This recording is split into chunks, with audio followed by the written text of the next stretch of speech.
Dumateng sedaya warga RT 3 RW Kali Grumbul Menganti, Desa Sawangan, Kecamatan Kebasen, Kabupaten Banyumas. Monggo dipun gatosaken niki jadwal ronda ingkang anyar lho.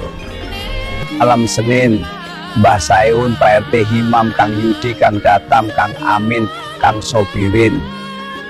Malam Selasa, Pak Yai Hafid, Kang Wandi, Kang Agus Liono, Kang Sangidin, Kang Bahtiar Rifai, lan Rizki.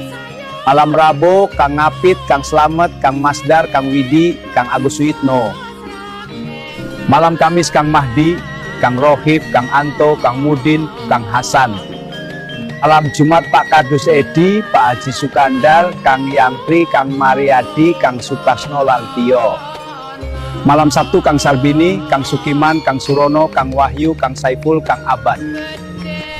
Malam Minggu, Kang Muklis, Kang Agus Triyono, Kang Haryono, Kang Sutoro lan Fikri. Iko jadwal rondanipun lur, mugi sedaya sami sehat lancar lan berkah, matur nuwun.